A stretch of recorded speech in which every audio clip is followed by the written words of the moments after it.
Around the early morning rush, the warehouse always smelled like diesel, cardboard, and ambition. I had spent a decade inside that perfume, watching pallets glide like obedient chess pieces, and watching people pretend they were not terrified of deadlines. 10 years in logistics teaches you two things: how to solve problems fast, and how to smile while someone tries to hand you their panic like a gift bag. My name is Liana Cross, mid-40s, calm voice, sharp eyes, shoes that can survive a concrete floor. I had been with Northbridge Freightworks long enough to know which dock door stuck when it rained and which drivers lied about traffic. I also knew the difference between respect and politeness, and how often people confuse them. That morning, our managing director called me into the glass conference room with the serious face he saved for audits and engagement photos. He slid a folder across the table like it weighed something. He said, "Liana, we are moving you into operations lead. You will oversee routing, vendor coordination, and the new automation rollout." I did not gasp. I did not squeal. I simply nodded and felt something click into place behind my ribs, like a door locking from the inside. I had earned that title one solved crisis at a time. When I walked back onto the floor, my coworkers looked up from screens and radios. A few smiled. A few offered quick congratulations. Most went back to work. Logistics does not pause for personal milestones. One person did not go back to work. Brie Voss leaned against a rolling ladder with the kind of posture that announced she was too good for gravity. Brie was in her early 30s and dressed like every day was an audition for a lifestyle brand. Her lipstick stayed perfect, even when the rest of us looked like we had been wrestled by shipping tape. She clapped slowly, like I had just performed a magic trick with invoices. "Well," she said, "look at you. Operations lead. They really are into nostalgia lately." I kept walking, because nothing ruins a promotion like arguing next to a stack of fragile labels. She followed me anyway, her heels clicking like punctuation. "I just hope you do not get tired," she said. "Big job for someone who is, in that chapter." "That chapter," I repeated, stopping by my desk. She smiled sweetly. "The chapter where you start dressing for comfort, not impact. The chapter where the company starts looking at younger talent. Or better yet, artificial intelligence. I heard the automation rollout is going to be brutal. Eventually you will age out. The system will not." Bree liked to say cruel things with the tone of someone sharing weather updates. She called it honesty. I called it noise. I looked at her outfit, a tight blazer and trousers in a shade that could only be described as impatient beige. I looked at her face, arranged carefully into sympathy. "Bree," I said, "you worry about my chapter a lot. Are you planning to write a book?" Her smile tightened. "I am just being realistic. I mean, you have been here forever. That is not always a compliment." 10 years, I corrected. "Which is also how long I have been cleaning up mistakes no one wants to admit to. That was our rhythm." Bree tossed a pebble. I handed it back wrapped in silk, so she could not claim I threw it. Over the next stretch of weeks, the promotion did not change my work so much as it changed who tried to bite me. Bree started appearing wherever I was, like a pop-up ad for bitterness. In meetings, she interrupted my suggestions with little sighs and little laughs, like I was quaint. When I wore a structured dress with a bright scarf, she said I was trying too hard. When I wore dark slacks and a simple blouse, she said I was giving up. I could have shown up in a potato sack and she would have called it desperate. One early morning, we were reviewing routing delays. I pointed to a set of vendor notes and asked for a follow-up.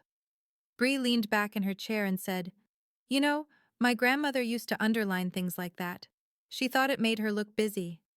The room went quiet. I tapped the page. Underlining makes it harder to ignore. That is the point. After the meeting, she cornered me by the printer. "You do not have to be so defensive," she said. "I am trying to help you adapt." "Adapt to what?" I asked. "Your hobby of being unpleasant?" She blinked like she had never been challenged by someone with better manners and sharper teeth. "I am saying you should be careful," she said. "This industry is changing. Companies like ours are replacing people with software, especially older employees. It is just business. I leaned close enough for her to smell my coffee. Bree, if software can do your job, that is a you problem. She flushed, then smiled again, the way a cat smiles at a bird. Just wait, she said. You will see. I did see, just not in the way she meant. Because Bree was not only jealous, she was reckless. And reckless people believe the world owes them a faster elevator. The day she quit, she made sure everyone heard. She swept into the break room sometime in the late morning, holding her phone like a trophy. Good news, she announced. I am leaving Northbridge Freight Works. I finally found a job that respects my talent. Better pay, less work, a real future. A few people murmured congratulations, because humans are trained to clap even when they sense a bad idea. Bree turned toward me, eyes bright with victory. No offense, Liana, she said, but I refuse to be replaced by artificial intelligence. I am going somewhere that understands innovation. I took a sip of water. Bree, you have been warning me about AI for months. Now you are running from it. That is not innovation. That is cardio. She ignored that. I am out, she said. I already told them I accept. Do you have the offer letter? I asked, keeping my voice level. Her grin flickered. Not yet. But it is coming. They said they would send it soon. Soon is not a document, I said. She lifted her chin. I do not need paperwork to know my worth. Then she marched out, leaving behind the smell of expensive perfume and a faint trail of smugness. I watched the door swing shut, and I thought quietly, sometimes revenge does not need a plan. Sometimes it just needs patience and a person who overestimates themselves. Because the world is very good at humbling people who quit before the ink exists. And I had a feeling Bree was about to learn that lesson, the hard way, right at the loading dock of reality. A few days after Bree vanished in a cloud of confidence, the office felt oddly calmer, like someone had finally turned off a buzzing light. People stopped flinching during meetings. The break room returned to its usual soundtrack of microwaves and whispered complaints about vendor invoices. Even the printers seemed less dramatic. I did not celebrate. I just worked. That is what 10 years in logistics does to you. When chaos leaves, you do not throw a party. You double-check your inventory and prepare for the next shipment of nonsense. Around the early afternoon on a Monday, I was in my new office, which was really just a slightly bigger rectangle with a door that closed, when my assistant coordinator, Tessa, stepped in holding a tablet. Liana, she said, Bree is calling people. I looked up. Calling people for what? Tessa made a face. To tell them her new job is incredible. She is posting about it too. Big announcements. She is calling it her glow-up era. I sighed. I had met enough grown adults to know that some of them still needed an audience to swallow their choices. Let her glow, I said. We have shipments to move. But a week later, glow up became dim down. It started with small things. Bree stopped posting. Bree did not answer texts. Bree was not at her favorite lunch place where she always staged photos of salads she did not finish. Then, sometime in the late morning, my phone buzzed with a message from a coworker in vendor relations. You will not believe this. Bree offer letter never came. She is freaking out. I stared at the screen and felt a calm settle in my chest, the kind that comes when a storm you predicted finally arrives. I did believe it. I believed it completely. Ensure coverage for her old accounts, I typed back. No disruptions. Then I went back to work. 2 days after that, my receptionist buzzed my line. Liana, she said carefully. Bree Voss is here. She says she needs to speak with you urgently. I did not say send her away. I did not say let her suffer. I said, tell her to have a seat and fill out a visitor form. A visitor form, for someone who used to stroll in like she owned the place, was the first spoonful of humble pie. I could almost taste the bitterness from my office. When she stepped inside, I almost did not recognize her. Bree had always been polished, always glowing, always armed with a grin sharp enough to cut glass. Now her blazer hung on her like it was tired too. Her makeup was hurried. Her eyes kept darting around the room as if looking for witnesses. She tried a smile. Liana, hi. Wow, look at you in here. Big boss office. It is a bigger room, I said. The responsibilities are the real size difference. What do you need? She took a breath. So, funny story. That new role I mentioned, there was a delay. Some internal process stuff, you know how it is.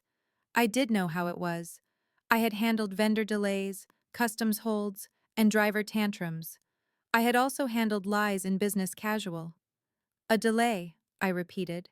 She nodded too fast. But it is fine. Totally fine. The recruiter said the offer letter is coming.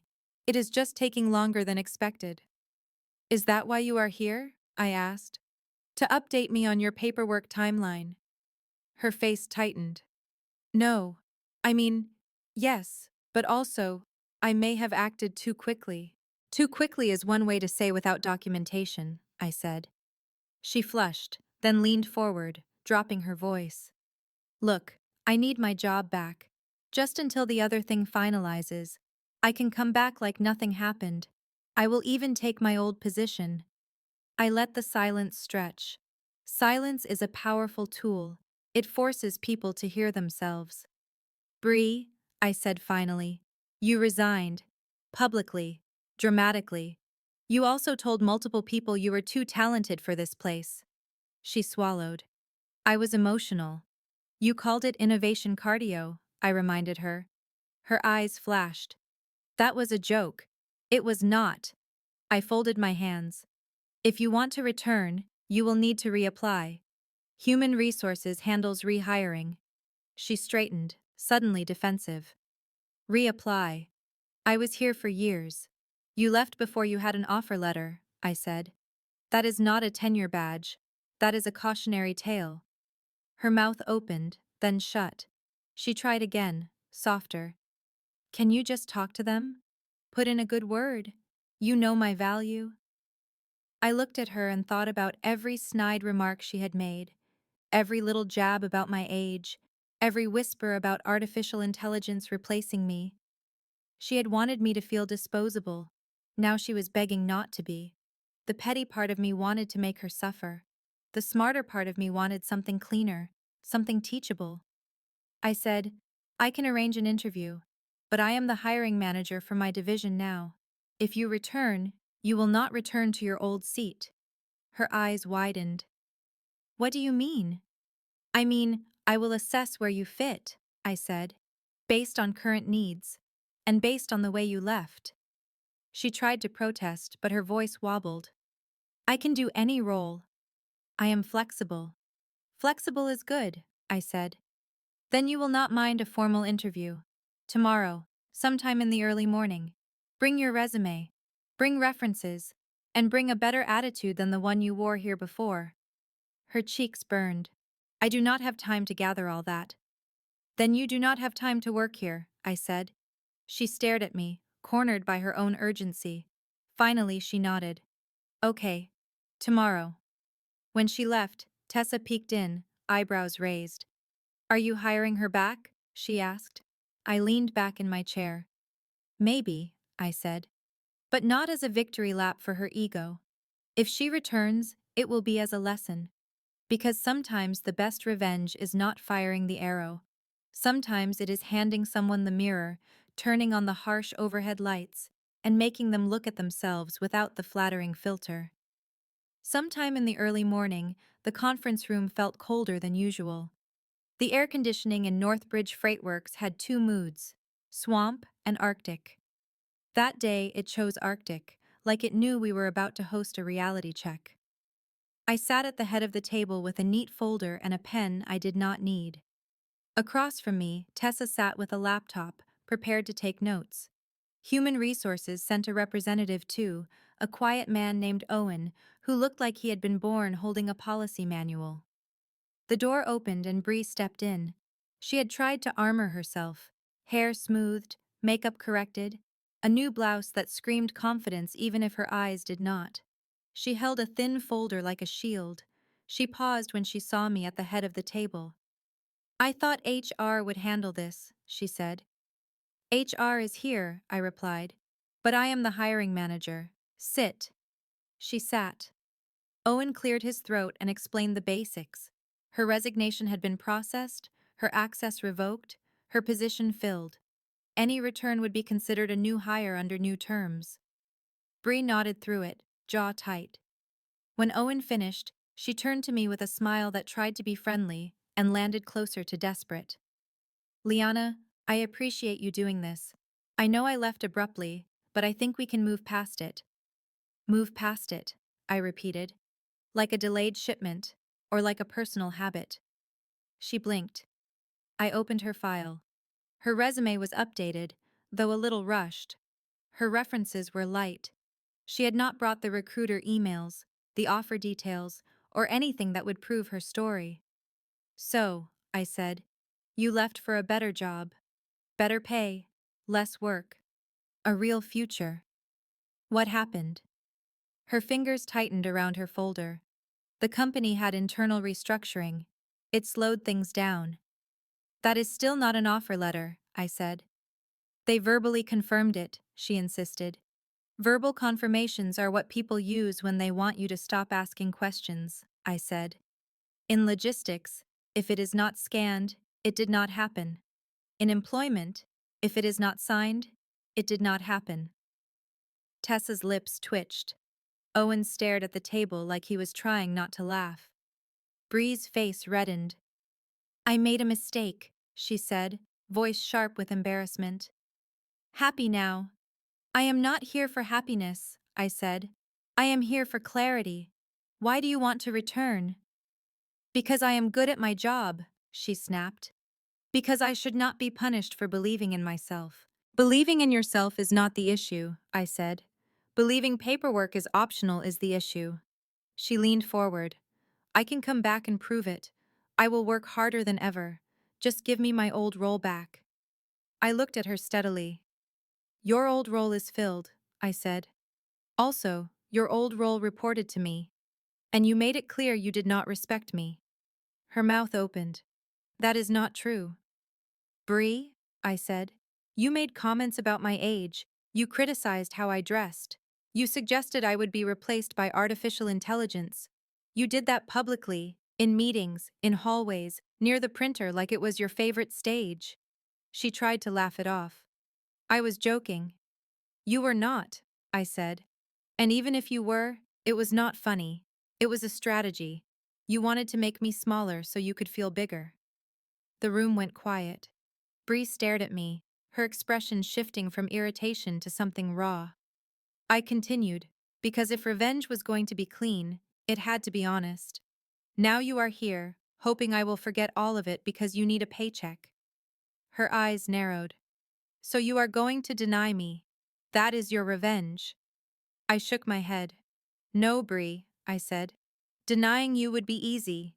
Easy is not my style. I prefer effective." She hesitated. "What does that mean?" I slid a paper across the table. It was a job description. She looked down, then back up, confused. "Assistant Operations Support," she read aloud. "Part-time." Tessa kept her face neutral, though her posture said she was enjoying this like a well-written drama. Bree swallowed.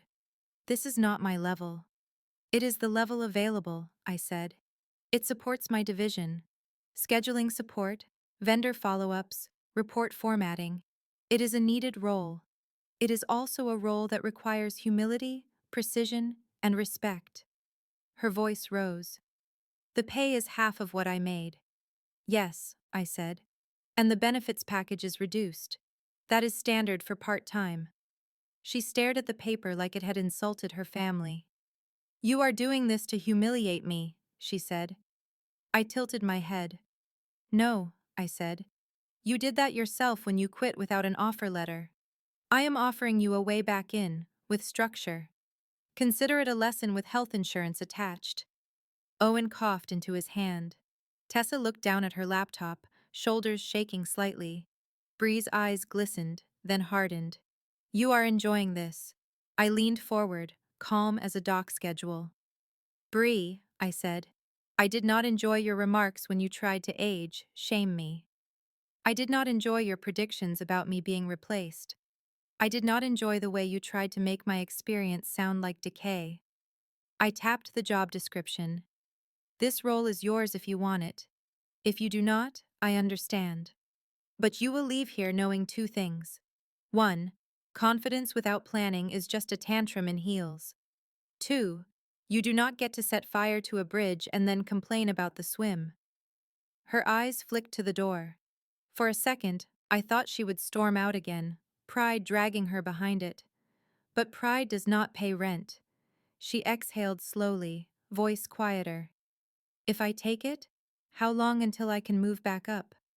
I smiled, not sweetly, not cruelly, truthfully. That depends, I said.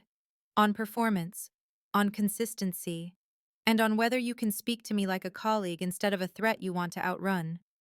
She stared at me, then nodded once. I will take it. Owen slid the paperwork forward. Tessa began typing.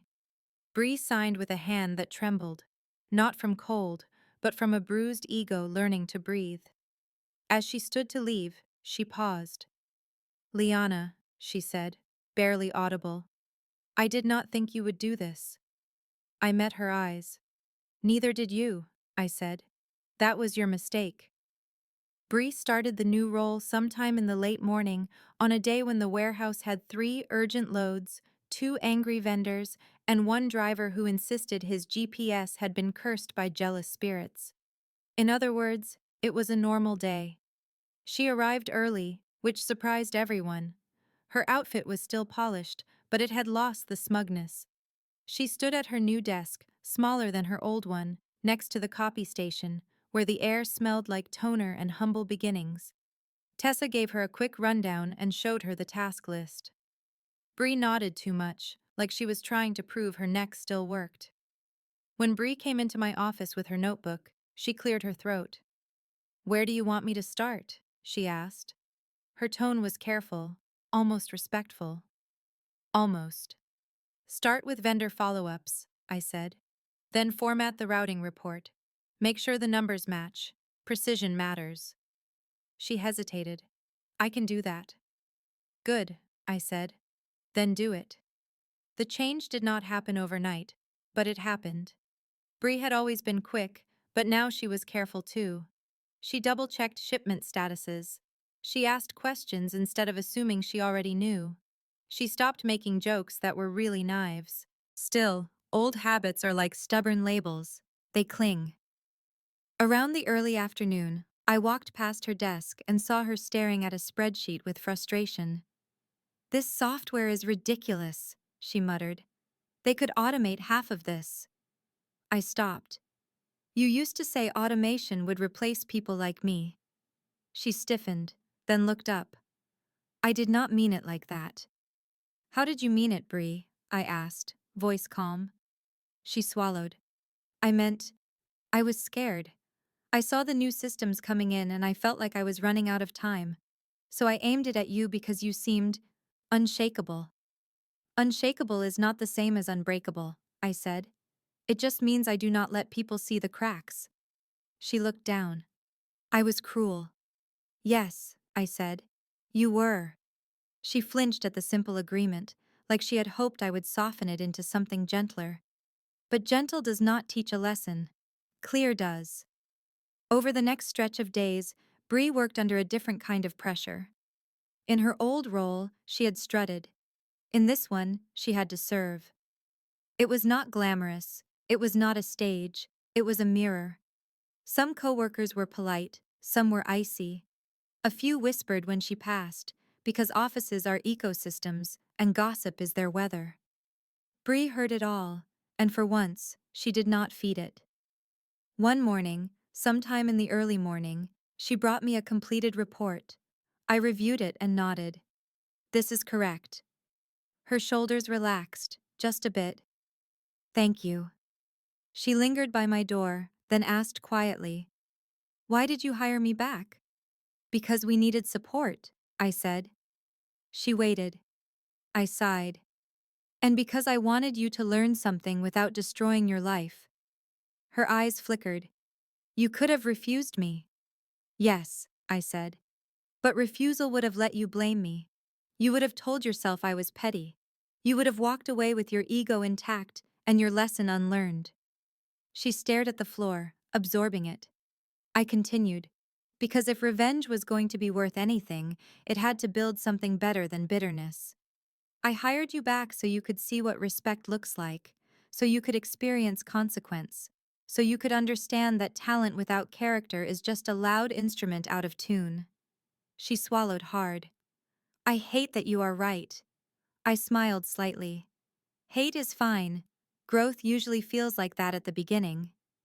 She left my office with her shoulders straighter, not with arrogance, but with effort. That was new. Later that day, I heard laughter near the break room. Bree was speaking with a new hire, a young analyst named Juno. Juno was bright and nervous and eager to impress, the kind of person who could be crushed easily by the wrong mentor. Bree said, "You do not have to act like you know everything. Ask questions. It is faster than pretending." Juno laughed. I thought asking questions made me look weak. Bree shook her head. Pretending makes you look weak. Asking makes you look smart. I paused in the hallway, unseen. For a moment, I felt something like satisfaction, but cleaner. Like watching a shipment arrive intact after a rough route. Then Bree's voice softened. Also, she said, do not ever quit a job until the paperwork is in your hands. Trust me. Juno raised her eyebrows. That sounds personal. Bree winced, then laughed at herself. It is. I kept walking, letting them have that moment. Revenge, when done right, does not leave scorch marks. It leaves a lesson that keeps someone else from making the same mistake. But the story was not finished. Not yet. Because humility is not a single decision, it is a practice. And Bree still had one more test coming. The kind that would tempt her old habits, tug at her pride, and ask her if she truly understood the difference between being valued and being entitled. And I would be watching, not with cruelty, but with the calm patience of someone who has learned that the best payback is not pain. It is change. The test arrived the way most workplace disasters do, quietly, wrapped in an email that looked harmless until you opened it. Sometime in the late morning, a major vendor sent a message about a routing error that could cost us a contract. The mistake was not mine. It was not Tessa's. It was tied to a handoff Bree had managed before she quit, a loose thread left behind in her dramatic exit. The vendor demanded answers. Fast ones. I called Bree into my office. She walked in with her notebook, alert. You needed me. Yes, I said, sliding the email across. Do you recognize this account? Her eyes scanned the details. Color drained from her face. This was mine, she whispered. Before I left. Before you launched your glow-up era, I said. She flinched. I deserve that. Do you know what happened? I asked. She took a slow breath. I think I do. I was rushing. I pushed the update through without confirming the vendor codes. I assumed the system would catch it. Assumption is expensive, I said. She nodded, voice quiet. I can fix it. I studied her for a moment. This was the pivot point. The old Bree would have dodged blame like it was a puddle. She would have blamed software, blamed colleagues, blamed bad luck, blamed the moon. She would have turned the crisis into a stage and herself into the victim. The new Bree stood there, staring straight at the mess she had left behind. Tell me your plan, I said. She opened her notebook and spoke clearly. I will call the vendor rep and take responsibility. I will send corrected routing details and confirm the updated codes. Then I will document the fix and run an audit on any other accounts I touched that week, just in case. I nodded. Do it. And Bree. She looked up. No theatrics, I said. No excuses. No blaming the system. Own it. She swallowed. I will. She left my office and moved like someone who finally understood that speed without accuracy is just chaos in motion. I watched through the glass as she dialed the vendor, shoulders tense but steady. Later, Tessa came in with wide eyes. Bree just took full responsibility, she whispered. She did not even try to spin it. I nodded. Good. Around the early afternoon, Bree returned with an update. It is handled, she said. The vendor accepted the correction. They were not happy, but they appreciated the honesty. They want a follow-up report and a new confirmation process. I leaned back. And you agreed? Yes, she said. I offered to draft the process and review it with you. I studied her again. Her expression was tired, but there was something else there too. Relief. Pride, but not the loud kind. Pride earned through repair, not performance. You did well, I said. She blinked. I thought you would say I did not. You made the mistake, I said, but you fixed it the right way. That matters. She hesitated, then spoke softly. I used to think being sharp meant cutting other people down. I thought it proved I was ahead, but it just made me lonely and stupid. That is quite the self-review, I said. She let out a small laugh. I am trying to be honest now. Honesty is useful, I said, especially when it comes with accountability. She looked at her hands. I also wanted to say, I am sorry. For the comments, for the age jokes, for the way I talked about you like you were temporary.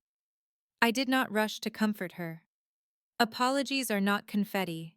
They are bricks. They build something only if they are placed carefully. I said, thank you for saying it. I accept the apology. But acceptance does not erase consequences. You already learned that. She nodded. I know. She stood to leave, then paused at the door. Liana, she asked, do you ever worry about being replaced? By AI, or by someone younger? I smiled, because the question was honest and a little afraid, and I understood it. I worry about being replaced by people who stop learning, I said. Not by technology, not by youth. If I keep adapting, keep growing, keep showing up with both skill and character, I stay valuable. She absorbed that like it was a new language. And Bree, I added, age is not a cliff, it is a ladder. You either climb it with grace, or you spend your life complaining about the height. She gave a small nod. Then she left. After she was gone, Tessa leaned in. That was almost inspiring, she said. I smirked. Do not tell her that. She might relapse. Tessa laughed and walked away. I sat alone for a moment, listening to the distant hum of forklifts and radios. 10 years in logistics had taught me how to move freight. The promotion had taught me how to move people. Bree had wanted to humiliate me. She had tried to make me feel outdated, replaceable, irrelevant. Instead, she ended up sitting in the very space she once mocked, learning that the world does not reward arrogance forever. My revenge was not cruelty. It was consequence with a door left open. Because the sharpest lesson is the one that makes someone better. And the sweetest victory is watching a person who tried to shrink you realize in full fluorescent lighting that you were never small at all.